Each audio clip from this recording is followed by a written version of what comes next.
오늘 함께 나눌 하나님 말씀은 예레미야서 50장 2절의 말씀과 45절의 말씀을 보도록 하겠습니다.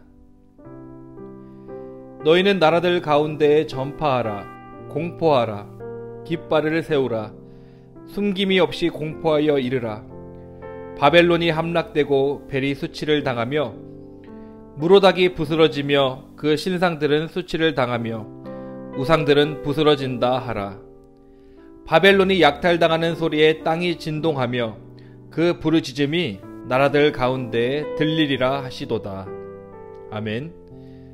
세계사에서 바벨론은 매우 강대하며 엄청난 영토를 가진 대제국이었습니다.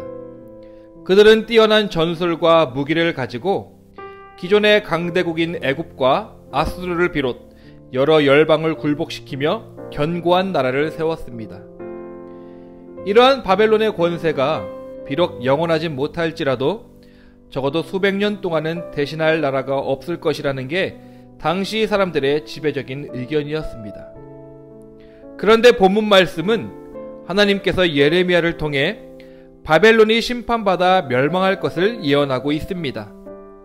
하나님은 바벨론을 향해 나의 소유를 노략한 자라고 표현하시며 이들이 심판을 받는 가장 주된 원인은 선민 이스라엘을 공격하고 압제한 데 있음을 가르쳐 주십니다. 바벨론은 유다를 침공하여 예루살렘을 함락시키고 성전을 회파하는 등의 온갖 만행을 저지른 이스라엘 멸망의 최대 가해자입니다. 특히 선민 이스라엘을 대적하고 압제한 것은 그들의 보호자이신 하나님을 대적한 것이라는 점에서 하나님의 심판은 절대로 불가피한 것이었습니다.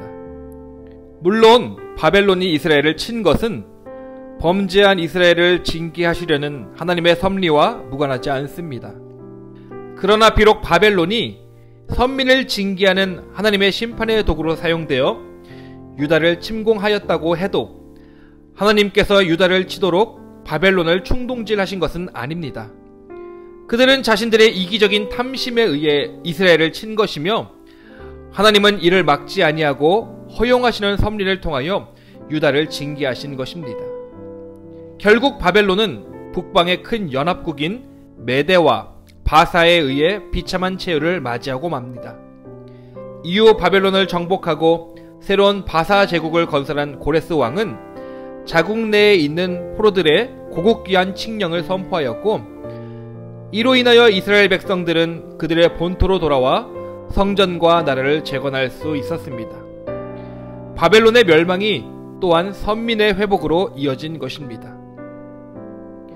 이상에서 알 수 있듯 바벨론의 멸망 사건은 하나님의 악에 대한 절대 심판과 선민을 향한 절대 구원이라는 이중적인 영적 의미를 갖습니다. 이 바벨론은 오늘날 모든 악한 세력의 우두머리인 사탄과 그를 따라 교회와 성도를 핍박하는 악한 세상을 예표합니다.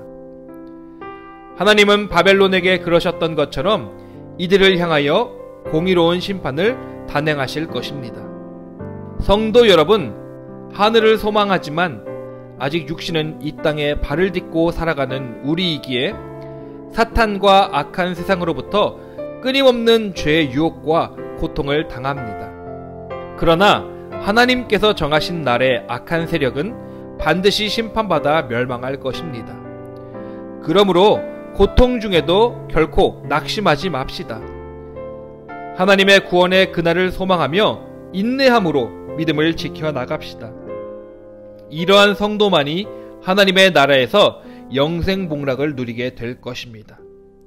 오늘도 세상 가운데 인내하며 믿음을 지켜 나아가심으로 하나님의 기쁨과 영광의 하루를 살아가는 우리 모두가 되길 간절히 소망합니다.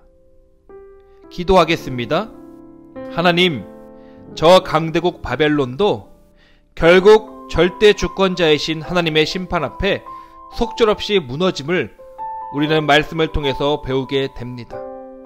제 아무리 바벨론이 강대하고 강성하지만 결국 하나님 앞에서 무너졌던 것처럼 이 땅의 교회와 성도를 핍박하고 공격하고 유혹하는 저 악한 마귀의 어둠의 권세와 악한 세상이 지금은 강대해 보이지만 반드시 하나님에 의해 무너질 것을 우리가 바라보고 늘 주님의 편에 서서 의의 길을 걸어갈 수 있도록 도와주시옵소서.